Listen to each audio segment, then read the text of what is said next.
Ya, Shalom Aleichem, salam damai sejahtera untuk kita yang menerima rahmat daripada Tuhan, di mana rahmat itu adalah ketika masih ada napas kehidupan di dalam diri kita, sehingga kita tahu bahwa hidup ini adalah kesempatan bagaimana kita berjuang untuk mengenal Dia adalah satu-satunya Allah yang benar, dan mengenal Yesus Kristus, yaitu firman Allah yang sudah Tuhan utus untuk kita, ya.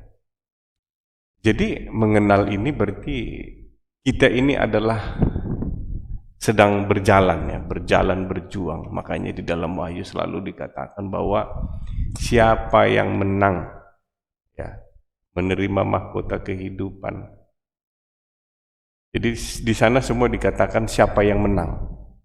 Ya, artinya memang hidup ini adalah suatu perlombaan, saudara. Jadi, adapun kesempatan ini saya mau membagikan bahwa kemenangan itu ketika kita menerima Roh Kudus, ya, menerima Roh Kudus yang senantiasa penuh di dalam diri kita, sehingga dia akan senantiasa berbicara kepada kita untuk menyingkapkan segala sesuatu, ya. Kenapa banyak rusuh bangsa-bangsa itu di dalam Mazmur 2 itu, ya, ayat 1 itu, mengapa bangsa-bangsa rusuh? Nah, itu. Jadi kerusuhan ini, ya, sekarang ini sedang ribut semua para apologet, ya. Pendeta yang berapologet juga ribut tentang ketritunggalan. Saya rasa ini bukan masalah yang baru, ya, yang dihadapi gereja. Bukan masalah yang baru, tetapi ini adalah masalah yang memang sudah lama sekali. Tetapi kadang ada itu yang harus diributkan, gitu, ya. Dan sekarang ini saya melihat ribut dengan itu, masing-masing memegang apa menurut keyakinannya, gitu. Jadi kembali kepada kita pribadi, saudara, sesuai dengan firman Tuhan itu bahwa memang Roh Kudus itu yang menerangkan, ya. Jadi Roh Kudus yang menerangkan, makanya rasul-rasul itu menulis ketika Roh Kudus itu sudah tercurah atas mereka. Pada hari Pentakosta itu mereka dipenuhi Roh Kudus itu dalam diri mereka. Jadi memang di dalam Kisah Para Rasul 1 ayat 8 itu bahwa memang engkau menerima kuasa apabila Roh Kudus turun atasmu.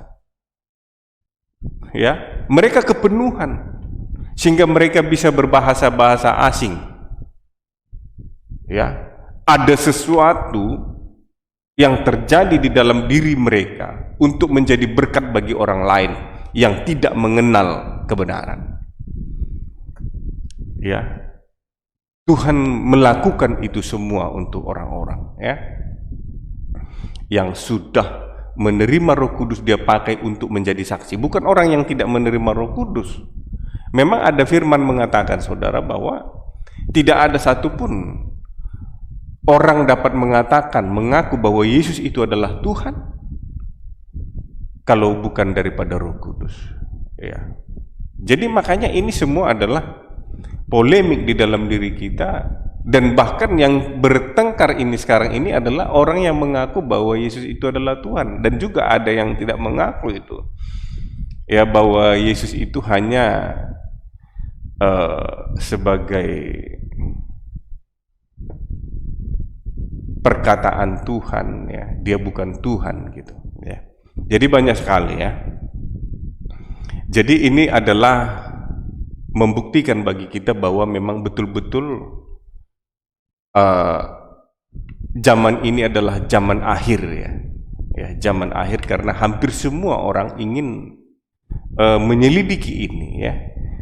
Dan kita lihat di dalam Matius 20 itu, orang akan saling menyerahkan untuk dibunuh. Matius 10 itu, ya. Orang akan saling menyerahkan untuk dibunuh. Jadi bunuh ini bukan berarti bunuh secara lahiriah, saudara. Bisa pembunuhan karakter, membenci juga apa di dalam katakan dalam Alkitab bahwa membenci itu kita menjadi seorang pembunuh. Ya. Jadi begitu. Jadi kita banyak lihat sekarang ya. Makanya kita kembali kepada kebenaran, saudara. Dan roh kebenaran itu adalah Roh Kudus. Apa yang dikatakan Tuhan Yesus? Setiap orang yang tidak menjadikan dirinya menjadi seperti anak kecil ini, sesungguhnya dia tidak akan bisa masuk dalam kerajaan Allah. Itu, saudara, ya, tidak akan bisa. Ya, dari awal juga bahwa ketika, ya, ini penting sekali kita pelajari, penting sekali kita ingat, saudara, bahwa ketika Tuhan membuat taman di Eden, ya, dan ditempatkannya lah manusia yang sudah dibentuknya itu di Taman Eden untuk mengusahakan taman itu. Artinya Adam dan Hawa itu adalah Adam yang sudah dihembuskan napas hidup kepada dia, sehingga dia menjadi manusia yang hidup. Ya, dan manusia yang sudah diberikan roh itulah untuk mengusahakan taman di Eden. Jadi artinya bahwa manusia itu harus berfokus kepada roh yang diberikan oleh Tuhan. Ya, bukan dari roh yang luar. Artinya manusia itu memang harus tunduk mendengarkan suara Tuhan. Tetapi ada si ular yang paling cerdik di antara segala makhluk di taman itu, sehingga Adam itu mendengarkan ajaran. Ya, makanya yang berhak itu memang harus orang yang sudah menerima roh, saudara. Kalau orang yang tidak menerima roh, mereka akan mendengarkan ajaran daripada si ular. Makanya di dalam Kisah Para Rasul 1 ayat 8 itu bahwa engkau menerima kuasa apabila Roh Kudus turun atasmu dan engkau yang menjadi saksi. Jadi apakah semua saudara kita yang sudah berapologet ini, ataupun sekalipun mereka sudah dokter, sudah pernah mengalami perjumpaan dengan Tuhan? Sudah pernah mengalami kepenuhan oleh roh? Karena buah roh itu kita bisa membedakan roh, banyak ilah-ilah. Ya, makanya ada karunia untuk membedakan roh. Itu, saudara. Jadi ini sangat perlu kita hati-hati. Karena apa? Hidup kekal itu kita mengenal roh itu dan mengenal firman itu, karena firman itu adalah kebenaran. Jadi roh itu harus roh yang menyaksikan firman itu. Makanya kalau orang yang sudah menerima Roh Kudus, walaupun mereka mungkin tidak pintar bahasa Ibrani, tidak pintar bahasa Yunani, ya, bahkan berbagai-bagai bahasa, tetapi Roh Kudus itu akan menyaksikan tentang firman itu, dan kesaksiannya itu tidak palsu, kesaksiannya itu benar. Sehingga apa kata Tuhan? Dia memilih orang-orang yang tidak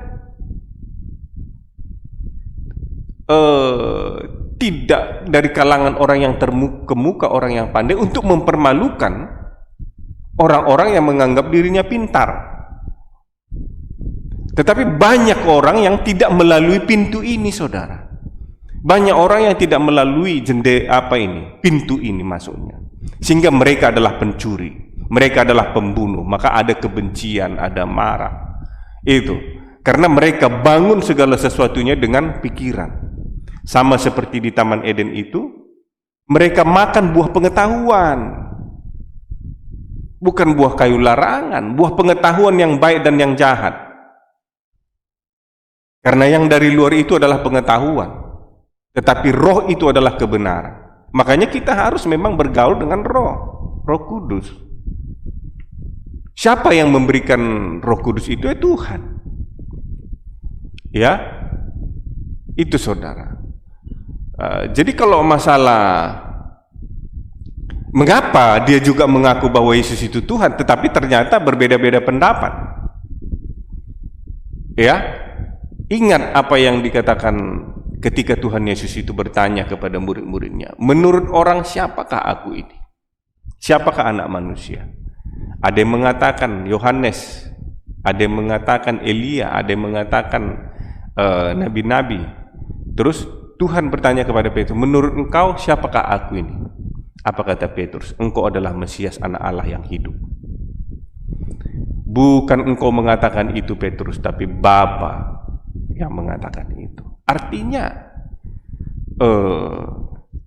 Tuhan bisa memakai siapapun untuk mengatakan itu, bukan dari pengetahuan daripada Petrus. Buktinya Petrus itu masih menyangkal. Ya, walaupun orang mengatakan bahwa Yesus itu adalah Tuhan, bukan karena orang itu mengetahui bahwa Yesus itu adalah Tuhan. Ada saatnya mereka akan diguncang iman itu. Apakah mereka memiliki iman yang benar? Apakah mereka hanya memiliki pengetahuan? Ya, maka Roh Kudus itu adalah sebagai materai bahwa kita miliknya Tuhan. Maka aku akan mendirikan jemaatku di atas batu karang ini, dan alam maut tidak menguasainya. Itu saudara. Ya, jadi kita harus mengerti. Kita dengarkan saudara kita ini. Artinya, dan kawan-kawan, banyak pendukung Joshua Tewu ini sudah komentar di video yang tadi ya. Biar saya bukakan mata mereka, biar mereka tahu apa ajaran Joshua Tewu. Sekarang kita lihat dulu nih. Anak Allah. Kalau orang masih ribut dengan kebodohan yang mengatakan sama aja Pak Yosua, Allah anak dengan anak Allah. Nah, dia membilang bahwa orang-orang GBI itu bodoh semua, tolol. Kenapa saya katakan demikian? Karena itu doktrin GBI. Allah Bapa, Allah Anak, dan Allah Roh Kudus. Sementara dia berlindung di dalam gereja GBI. Ya kan? Dia, kalian apa kata dia? Bukan saya loh. Jangan kalian bilang nanti saya apa ya, dia pun mengatakan demikian. Allah sama aja. Saya juga mengatakan kalau sama pakai yang ada di Alkitab. Kenapa nggak mau pakai yang ada di Alkitab? Lu anti Alkitab. Pakai yang ada di Alkitab. Nah, saya setuju. Pakai yang ada di Alkitab katanya. Tapi nanti dia nggak tahu isi Alkitab. Kita lihat apa yang nggak tahu dia. Yang tersurat pakai. Biasakan. Supaya kau juga ajarkan orang dengan benar. Jangan kau bangun kamu sendiri. Ya. Nah, terus Tuhan menyatakan dirinya juga sebagai Roh Kudus. Gitu loh. Yang diam dalam diri manusia sebagai Immanuel. Manifestasi perwujudan Immanuel, Sang Immanuel gitu loh. Nah ini supaya jangan salah paham, karena sinode saya juga sedang mengajar saya ini untuk menuntut saya pertanggungjawaban dari hasil khotbah saya di gereja yang dipotong-potong orang, diedit orang, lalu kemudian itu digoreng-goreng Pak. Saya tahu ada teman saya pendeta yang berkhianat, memotong-motong saya punya khotbah itu, lalu kemudian dijual di publik untuk dipaksakan, diprovokasi orang-orang Tritunggal untuk menghakimi saya. Saya tahu itu Pak. Ya.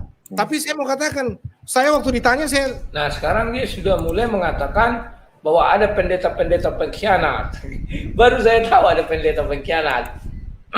Apa sih yang mau dikhianati dari Joshua Tewu ini saya nggak tahu. Tapi dia bilang dipotong-potong begini begono. Ya kan? Dan kaum-kaum Tritunggal katanya. Nah kita lihat dulu ya. Dia ini nggak ngerti apa-apa kok. Gayanya aja banyak, suaranya besar. Tapi nyalinya kecil. Kalau nyalinya besar, dia buka room. Ya, diadakanlah dialog atau debat. Ini kawan-kawan saya buka room ya. Jangan, saya nggak seperti mereka-mereka yang penakut, tidak. Saya tanya, nah sekarang, nah di dalam dirimu, Roh Kudus atau Yesus? Nggak bisa jawab juga Pak. Gitu. Kalau kau bilang Roh Kudus, bukan Yesus. Terus Yesus nggak ada dalam dirimu. Oh nggak bisa begitu Pak Yesus, kita nggak boleh bicara. Lalu bicara bagaimana? Nah sekarang saya tanya juga kalian. Janganlah. Kau sendiri nggak ngerti. Saya tanya kalian sama dengan Joshua Tewu, saya bertanya, di dalam dirimu Roh Kudus atau Yesus yang ada? Ya, jawab. Bisa kalian jawab? Kawan-kawan, Joshua Tewu ini suaranya aja besar, jasnya rapi, bersih, dasinya bagus, otaknya juga sedikit itu kawan. Dia tidak tahu siapa. Ini saudara. Jadi semua mengarah kepada otak ya. Jadi kita mengasihani mereka ya. Karena apa? kalau menurut saya belum mengalami perjumpaan dengan Tuhan dan belum mengenal yang namanya Roh Kudus. Belum mengenal Yesus, belum mengenal Bapa. Ya, jadi itu saudara. Sehingga banyak sekali perselisihannya. Makanya di dalam 1 Korintus berapa itu 9 ayat 11 ayat 9 ya, saya kurang ini ya, bahwa memang perselisihan di antaramu harus ada, supaya nyata di antaramu siapa yang setia. Ini saudara. Jadi setia ini artinya menjadi murid. Ya, jadi kita bahas mengenai Matius 28 ayat 18-19 itu, bahwa segala kuasa sudah diberikan kepadaku, ya, segala kuasa. Coba kita lihat.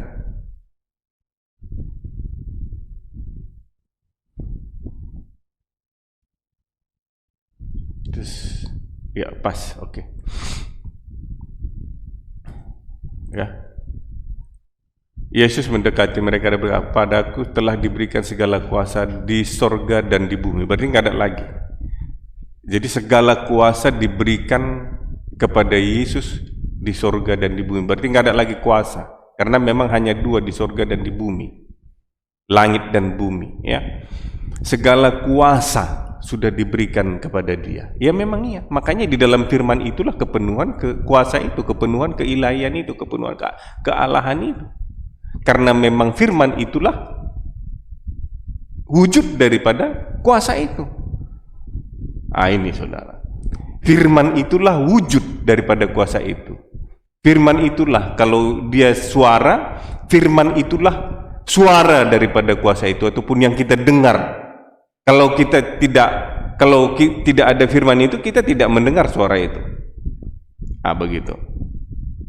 Ya, kalau dia menjadi manusia, firman itulah wujud daripada kuasa itu, atau manusia itulah yang sedang berjalan. Makanya kalau engkau sudah melihat aku, kau sudah melihat Bapa, kata Petrus kepada Filipus. Karena memang yang dilakukannya itulah wujud daripada roh itu. Kita tidak akan bisa melihat wujud daripada roh itu kalau kita tidak dengar firman itu, kalau kita tidak lihat firman itu. Jadi sebenarnya enggak pala sulit saudara ya. Itu. Jadi kenapa Yesus itu berdoa? Mungkin banyak juga mengatakan, kan ada kata Tuhan Yesus, bukan karena engkau tidak mendengar apa yang aku katakan, tetapi supaya mereka mengerti. Tetapi untuk mereka aku berkata, supaya mereka tahu bahwa engkaulah yang mengutus aku, kata Tuhan Yesus. Ya, itu saudara. Jadi memang ya, kalau tidak disingkapkan, kita tidak mengerti roh, memang ini sulit sekali kita untuk tidak kita bisa mengerti saudara. Ya, makanya marilah kepada aku, di dalam Matius 11 ayat 28 itu dikatakan bahwa marilah kepada aku semua orang yang berbeban berat dan letih lesu. Ya, memang berat kita untuk ini. Kalau kita tidak mengkuduskan diri kita, kita tidak khususkan diri kita kepada Tuhan, kita bukan orang pilihan, ya. Kita tidak akan bisa masuk dalam kerajaan Allah, dan kita tidak akan pernah bisa melihat Tuhan. Ya. Itu saudara. Jadi itunya kuncinya. Jadi segala kuasa di surga dan di bumi sudah diberikan kepada Yesus. Karena itu pergilah, jadikanlah semua bangsa muridku, baptislah mereka dalam nama Bapa dan Anak dan Roh Kudus. Ya. Dalam video-video saya selanjutnya saya sudah berkata bahwa ini bukan hanya perkataan. Mungkin dalam membaptis itu kita mengatakan itu. Tetapi ini adalah suatu proses. Ya, mau saudara dengar bahwa ini adalah suatu proses. Jadi yang belakangan ini diributkan masalah. Kenapa Timotius mengatakan baptislah mereka di dalam nama Yesus? Itu ada prosesnya saudara. Ada prosesnya, ya. Ya. Ini tidak bisa kita hilangkan ini. Karena ini adalah keselamatan. Ya, kalau kita tidak mengenal Bapa, Ya, mengenal Bapa itu mempunyai proses. Ya, kalau kita mengenal Bapa, maka kita akan mengerti bahwa semua yang kita lakukan ini jahat. Kita tidak mengenalnya aja, kita sudah jahat. Makanya baptisan Yohanes itu adalah tanda pertobatan. Ya, tanda pertobatan. Jadi tanda artinya kita sudah mulai di proses bagaimana kita mengenal Dia. Ya, itu baptisan Bapa memiliki proses. Baptisan anak bagaimana? Kita dipimpin oleh firman itu. Bagaimana kita bisa dipimpin oleh firman kalau kita tidak tahu firman? Kan ini proses. Dan Roh Kudus, bagaimana kita mengenal Roh Kudus kalau kita tidak diturunkan oleh Roh Kudus? Ini jadi orang memang sudah fanatik dengan apa baptisan itu ya. Dan yang membaptis sendiri seperti kita lihat Agustan itu dia sudah membaptis orang, tapi dia nggak mengerti baptisan. Sehingga semua palsu, semua yang dilakukan di dalam gereja itu tidak berfaedah. Karena apa? Yang membaptis juga tidak mengerti baptisan. Ya. Itu saudara, yang membaptis sendiri tidak mengerti bagaimana seharusnya membaptis. Dia tidak dalam pengertian. Karena apa? Semua dilakukan dengan kebiasaan, turun-temurun. Apa yang dikatakan gereja-gereja begitulah. Nggak ada salahnya memang orang membaptis di dalam nama Bapa dan Anak dan Roh Kudus, nggak ada salahnya. Tetapi seharusnya orang yang membaptis itu memiliki pengertian yang benar. Bagaimana kita membaptis orang kalau kita sendiri pun tidak mengenal Dia? Kalau kita mengenal Dia, maka kita akan mengerti, kita penuh dalam pengertian bahwa orang yang sedang kita baptis ini, orang yang sudah memberikan dirinya untuk bertobat ini, akan mengalami banyak proses dalam kehidupannya sampai dia mengenal Bapa itu, sampai dia mengenal firman itu dan dia hidup dalam firman itu. Dan sampai dia mengenal Roh Kudus itu bagaimana hidupnya di dalam kekudusan. Berarti dia mulai dalam proses. Mulai dia masuk dalam kerajaan Allah. Makanya apa di dalam Yohanes 3 itu ayat 5, sesungguhnya kalau engkau tidak dilahirkan kembali, engkau tidak akan masuk dalam kerajaan Allah. Kalau engkau tidak dilahirkan dari roh, air dan roh, engkau tidak masuk dalam kerajaan Allah. Masuk. Makanya gereja itu lambangnya salib, karena memang penyalipan. Setiap orang yang mengikut aku, dia harus sangkal diri dan pikul salibnya setiap hari, baru mengikut aku. Nggak mudah. Banyak orang sudah dibaptis ini, sudah enak apa enggak proses. Ya, kalau orang yang tidak mengenal Tuhan tidak akan mungkin bertobat. Makanya Bapa itu harus kita kenal. Ya. Bukan berarti Bapa itu bukan Yesus, enggak. Tuhan kita itu Esa, Tuhan kita itu Ehad. Tidak ada Tuhan selain daripada Dia. Ya. Itu saudara. Di dalam Yakobus 2:19, engkau percaya bahwa hanya ada satu Allah saja, itu sudah baik. Tetapi setan-setan pun mengetahui bahwa Allah itu hanya satu dan mereka takut. Itu saudara. Jadi nggak segampang itu ya, nggak segampang itu. Makanya kalau orang yang tidak mengenal, dia akan tersandung gitu. Makanya pilihlah jalan yang sempit itu. Banyak orang ingin memasukinya, tapi sedikit saja yang mendapatkannya. Anugerah itu semua orang terima, orang Muslim terima. Ya, anugerah keselamatan semua terima. Anugerah keselamatan itu bukan berarti kita pasti kita masuk surga, tetapi kesempatan. Makanya Tuhan Yesus itu datang kepada semua bangsa. Dan kita hidup ini semuanya adalah anugerah keselamatan. Supaya apa? kita masuk di dalam keselamatan kerajaan Allah itu, kita diproses. Hidup ini adalah proses. Ya, itu. Jadi banyak orang menganggap anugerah itu surga, bukan. Anugerah keselamatan, karena Yesus itu memberikan keselamatan. Kita mau nggak diproses dalam keselamatan itu? Nah, itu. Jadi banyak orang menganggap baptisan itu hanya perkataan. Itu adalah proses, karena Yesus itu mengatakan dia jalan. Dan yang dikatakan di dalam Matius 28 ayat 19 ini juga firman. Berarti ini adalah jalan. Ini tidak masalah nama, saudara. Ya, nama Tuhan itu dia Yehovah Rapha, ya, Yehovah Jireh, Bapa yang kekal, namanya semua. Juru selamat, keselamatan namanya. Yesua namanya. Ya, itu saudara. Jadi banyak kita salah gunakan ya, sehingga kita ribut-ribut dengan masalah ini. Karena apa? Karena kita tidak mengenal roh. Ya, kalau kita mengenal roh, kita nggak ribut. Kita nggak ribut. Ngapain kita ribut? Ya, coba kita lihat di dalam ini, saudara. Di dalam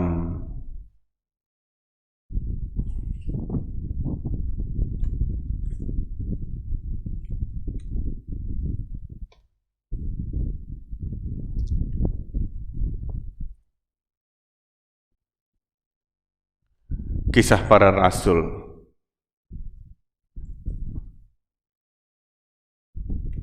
Aduh.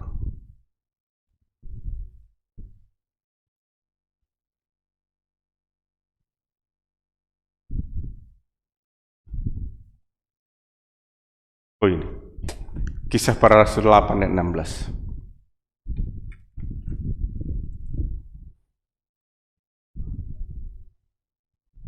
Kisah Para Rasul 8 ayat 16.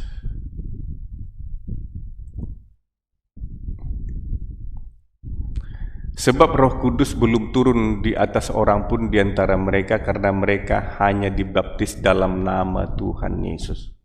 Dan juga ini menjadi polemik juga oleh saudara kita Rudy Yohanes, bahwa dia mengatakan bahwa berarti ini bukan mengatakan bahwa kalau hanya dalam nama Yesus Roh Kudus tidak turun, ya. Jadi ini kalau kita lihat daripada ayat selanjutnya, saudara, sebelumnya, setibanya di situ kedua rasul itu berdoa supaya orang-orang Samaria itu beroleh Roh Kudus, sebab Roh Kudus belum turun di atas seorang pun di antara mereka, karena mereka hanya dibaptis dalam nama Yesus. Ya. Mereka berdoa ya, sebelumnya ini mereka berdoa ya, supaya orang-orang Samaria itu beroleh Roh Kudus. Artinya berpengharapan, karena memang yang membaptis orang dengan Roh Kudus itu adalah Tuhan Yesus. Berfirman dia, baru Roh Kudus itu turun atas mereka. Berarti kan ini tahapan, saudara. Ini kan tahapan, ini kan proses. Ya, kita lihat lagi di dalam. Jadi enggak mengurangi di dalam Matius 28 ayat 18-19, tidak mengurangi, karena ini proses. Kalau kita masih hanya dibaptis dalam nama Yesus, dalam nama anak, berarti Roh Kudus belum turun. Ya, berarti ini proses, bukan Rasul tidak menghilangkan apa yang tertulis di dalam Matius 28 ayat 18-19. Rasul ini tidak menghilangkan, ini proses, ya, karena memang baptislah mereka di dalam nama Bapa dan Anak dan Roh Kudus. Jadi mereka ini dibaptis dalam keselamatan, ya. Tetapi supaya mereka bisa mengerjakan keselamatan itu harus turun Roh Kudus, karena mengerjakan keselamatan itu adalah menjadi saksi berkuasa kita memberitakan firman. Kita akan menerima kuasa apabila Roh Kudus turun atas kita. Jadi kalau kita dibaptis hanya dalam nama Yesus, ya, tetapi Roh Tuhan belum membaptis kita dengan Roh Kudus, belum turun Roh Kudus atas kita, kita tidak sempurna pengenalan akan Tuhan. Berarti kan ini proses, bukan berarti ini adalah suatu memang hanya berbaptis di dalam nama. Karena banyak memang apologet, banyak pendeta yang tidak mengerti ini, saudara. Kita baca di dalam Kisah Para Rasul 2 ayat 38. Jawab Yesus kepada mereka, ya kita lihat ya saudara ya.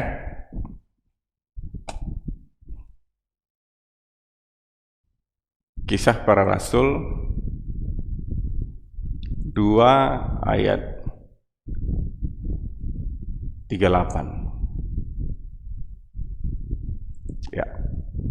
Lalu Petrus berkata kepada mereka, bertobatlah dan baptislah dirimu masing-masing dalam nama Yesus Kristus untuk pengampunan dosa-dosamu dan kamu akan menerima karunia. Ini kan proses. Bertobat tadi itulah baptisan tanda Yohanes. Rasul tidak menghilangkan dari apa yang difirmankan kepada dia. Gereja yang memiliki pandangan yang salah, saudara. Bertobatlah. Baptisan Yohanes itu adalah tanda pertobatan. Orang bertobat ketika mereka mengenal Tuhan. Segala sesuatu bersumber daripada Tuhan. Orang bertobat ketika mereka sudah dihajar. Makanya di dalam Matius 3 ayat 7, 8 sampai 11 itu bahwa jangan engkau menyangka engkau bisa menghindari. Artinya semua orang akan mendapat masalah dalam hidupnya dari murka Allah itu. Jangan kau menyangka bahwa engkau adalah anak-anak Abraham. Ya. Kita baca di dalam ini ya. Ini saya apakan dulu. Bertobatlah dan baptislah dirimu masing-masing dalam nama Yesus Kristus. Ini bertobat ini baptisan Yohanes. Baru baptis di dalam nama Yesus Kristus untuk pengampunan dosa-dosamu. Kalau kita tidak diampuni dosa kita dengan pengorbanan Yesus, mengenal Yesus itu, supaya kita melakukan hidup kita ini sama seperti Yesus telah hidup, kita tidak akan menerima baptisan Roh Kudus. Ya, ketika kita bertobat, kita mengenal firman itu, bahwa kita adalah orang-orang yang harus hidup sama seperti Kristus hidup. Itulah baptisan anak, dipimpin oleh Roh Allah. Ketika kita bertobat, menyesali semua, bahwa semua yang terjadi di dalam kehidupan kita ini, maka persiapkanlah jalan bagi Tuhan, luruskanlah jalan bagi Dia. Lembah-lembah, gunung-gunung ditumbuni menjadi rata, ratakan jalan bagi Dia. Ada proses. Tetapi para hamba-hamba Tuhan hanya melihat daripada perkataan. Mengatakan mereka hamba Tuhan, sebenarnya bukan hamba Tuhan. Kalau hamba Tuhan, dia akan mengerti ini. Tidak perlu kita peributkan ini, karena memang sama sekali ini tidak ada masalahnya. Ya, masing-masing dalam nama Yesus Kristus untuk pengampunan dosa-dosamu dan kamu akan menerima karunia. Ada 3 ini. Tetapi karena manusia ini memakai ini, apa yang tertulis saja, mereka tidak dipimpin oleh Roh Kudus. Mereka nggak mengerti, gelap. Mereka akan saling menyalahi satu dengan yang lain. Saya tidak menyalahi saudara. Saya maklum. Karena kita bisa membeda-bedakan roh. Apakah itu daripada roh Tuhan atau tidak. Ya. Saya tidak membawa dominasi gereja. Ya. Saya hanya dipimpin oleh roh Tuhan. Saya melihat itu, bahwa saya bersama-sama dengan Tuhan di suatu tempat, dan saya melihat bumi datang kepada saya dan memberikan kambing. Saya pukul kambing itu jadi manusia. Saya mendengar dari Tuhan. Ada saya di suatu tempat. Saya tidak memiliki pengajaran dari manusia. Ya, makanya saya tidak tergantung kepada pengajaran orang, karena pengajaran ini banyak menyesatkan. Apalagi dengan pengetahuan, apalagi dengan kekuatan kita. Periksa dirimu, apakah ada kebencian di dalam dirimu. Karena apa yang keluar daripada mulutmu itu, apa yang memang timbul dalam hatimu. Mulut bisa bersilat kata, tetapi tindakan kita itu menunjukkan apa yang di dalam. Itu saudara, enggak ada masalahnya, ya. untuk pengampunan dosamu dan kamu akan menerima karunia Roh Kudus, ya. Nah, ini. Jadi ini ada 3, ya. Tidak ada salah satu pun yang dituliskan Rasul ini, karena Rasul ini dalam pimpinan Roh Kudus untuk mengatakan segala sesuatu ketika mereka penuh dengan Roh Kudus. Ya, kita lihat di dalam Matius 3 ayat 7, ya. Namun, tetapi waktu ia melihat banyak orang Farisi dan orang Saduki datang untuk dibaptis, berkatalah ia kepada mereka, "Hai kamu keturunan ular beludak." Ular beludak ini memang memutar sama sekarang ini. Memutar lidahnya dengan logika dia. Ya. Orang Saduki, orang Farisi, ini adalah orang yang ya, sama sekarang dengan apologet ini sama, saudara. Sama, ya. Datang untuk dibaptis, berkatalah kepada, "Hai kamu keturunan ular beludak, siapakah yang mengatakan kepada kamu bahwa kamu dapat melarikan diri dari murka yang akan datang? Jadi hasilkanlah buah sesuai dengan pertobatan." Ini artinya apakah engkau sudah berbuah? Kalau buah kebencian yang hanya ditimbulkan ketika engkau menyampaikan, engkau menganggap bahwa engkau menyampaikan firman, bukan kasih yang kau timbulkan, ya, berarti itu bukan buah kebenaran. Sadar. Dan janganlah mengira bahwa kamu dapat berkata dalam hatimu, "Abraham adalah bapa kami," karena aku berkata kepadamu, Allah dapat menjadikan anak-anak bagi Abraham dari batu-batu ini. Ya. Kapak sudah tersedia di akar pohon, dan setiap pohon yang tidak menghasilkan buah yang baik pasti ditebang dan dibuang ke dalam api. Ya. Buah yang baik, saudara. Ya, aku membaptis kamu dengan air sebagai tanda pertobatan. Tetapi ia yang datang kemudian daripada aku lebih berkuasa daripada aku, dan aku tidak layak melepaskan kasutnya. Ia akan membaptiskan kamu dengan Roh Kudus dan dengan api. Jadi pertobatan adalah baptis Yohanes. Makanya di dalam Kisah Para Rasul 8 ayat 16 itu tadi itu, ya. Jadi nggak ada salahnya. Jadi otak kita yang salah. Otak kita yang salah, saudara. Ya. Sebab Roh Kudus belum turun atas seorang pun di antara mereka, karena mereka hanya dibaptis dalam nama Tuhan Yesus. Kemudian keduanya menumpangkan tangan atas mereka, lalu mereka menerima Roh Kudus. Ya, mereka berdoa dulu. Ya, supaya Tuhan bekerja dan mengaruniakan Roh. Menumpangkan tangan artinya juga adalah sesuatu kita supaya mereka bangkit, supaya mereka sungguh-sungguh menyerahkan hidup mereka dalam pertobatan yang sungguh-sungguh ingin melayani Tuhan. Jadi kalau nggak ada hati kita ingin melayani Tuhan, bagaimana? Ya, kalau kita hanya memegang prinsip kita, ya sama dengan kita orang-orang Farisi, orang Saduki tadi. Kita tidak menerima kuasa daripada Roh Kudus. Sehingga ini semua gelap, jadi pertentangan, kita saling menjelekkan satu yang lain. Jadi apa? Itu bukan menghasilkan buah yang baik. Karena apa? Orang buta menuntun orang buta. Ya, orang buta menuntun orang buta akan masuk sama-sama ke dalam lubang. Ya, tapi kita akan dicelikkan mata kita ketika kita menerima Roh Kudus.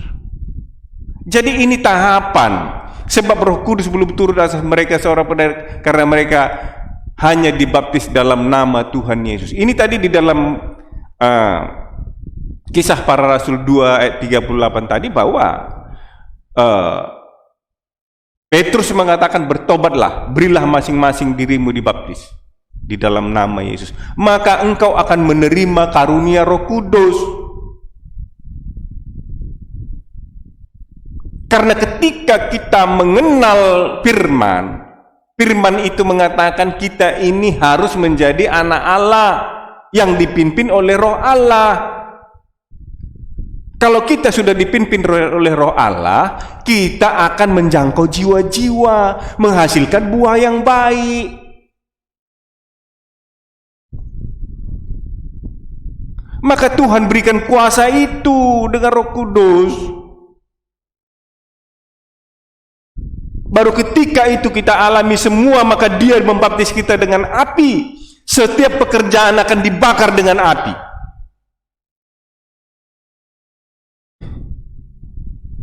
Kalau pekerjaannya itu terbakar, tetapi dia sendiri diselamatkan, itu semua ditulis oleh para rasul karena mereka dipimpin oleh Roh Kudus.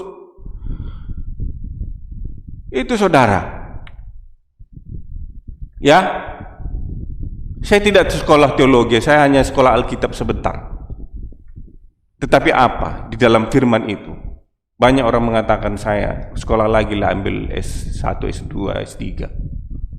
Tapi saya pikir, saya lihat semua ini apalagi dalam COVID ini, itu bukan menentukan. Karena saya melihat sudah dokter pun dia tak paham. Mereka hanya memegang sesuatu prinsip. Mereka tidak ingat di dalam Daniel itu. Hal ini tersembunyi sampai pada akhir zaman. Tidak ada satupun orang memahaminya dari orang fasik itu. Tetapi hanya orang bijaksana yang dapat memahaminya. Saya rasa orang bijaksana itu akan menjadi penengah, saudara. Ya, nggak ada salahnya. Karena apa? Kita melihat di dalam Matius 28 ayat 18-19 itu, kita melihat bahwa itu perkataan. Kita lupa bahwa firman Tuhan itu adalah jalan yang harus kita lalui, memiliki proses.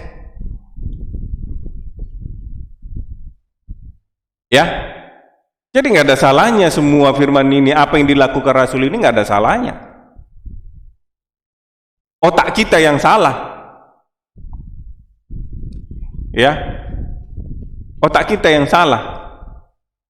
Coba kita baca di dalam Kisah Para Rasul 10, saudara.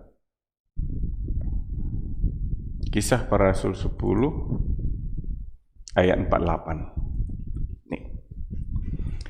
Maka Petrus memerintahkan mereka untuk dibaptis di dalam nama Yesus Kristus. Kemudian orang-orang itu meminta supaya Petrus tinggal bersama mereka selama beberapa hari. Ya, kita lihat ayat sebelumnya ya.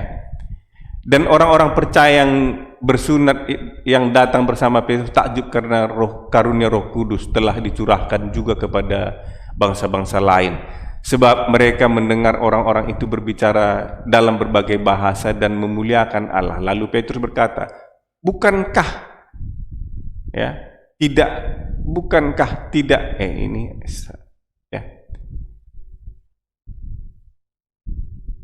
sebab mereka mendengar orang-orang itu berkata-kata dalam bahasa roh dan memuliakan Allah. Lalu kata Petrus, bolehkah orang mencegah untuk membaptis orang-orang ini dengan air, sedangkan mereka telah menerima Roh Kudus? Nah, ini kan di sini kita lihat, saudara, seperti kita. Petrus ini, orang ini sudah menerima Roh Kudus.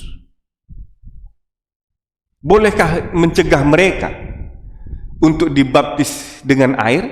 Artinya tanda pertobatan. Ya. Lalu ia menyuruh mereka dibaptis dalam nama Yesus Kristus. Kemudian mereka meminta Petrus supaya ia tinggal beberapa hari lagi bersama dengan mereka. Lalu ia menyuruh mereka dibaptis dalam nama Yesus Kristus. Kemudian mereka meminta Petrus supaya ia tinggal beberapa hari lagi bersama-sama dengan mereka. Petrus, semua rasul, tidak menghilangkan apa yang difirmankan di dalam Matius 28 itu. Karena otak kita yang salah, kita menganggap itu adalah perkataan saja, bukan proses. Tetapi rasul-rasul menjelaskan kepada kita bahwa ini adalah proses. Roh Kudus sudah turun atas mereka, seharusnya itu kan tahap yang ketiga. Ya, itu kan tahap yang ketiga. Aturannya pertobatan dulu. Mereka mengenal Bapa itu. Tetapi ternyata sudah dicurahkan Roh Kudus. Ini bukan menjadi suatu perbantahan di dalam diri kita seharusnya. Seharusnya dalam firman ini kita melihat bahwa Tuhan itu melihat hati. Ya. Lalu ia menyuruh mereka dibaptis dalam nama Yesus Kristus. Kenapa dalam nama? Dijadikan sebagai anak. Ya. Yang dipimpin oleh roh itu, karena roh sudah turun atas mereka, dan mereka harus dipimpin oleh roh itu.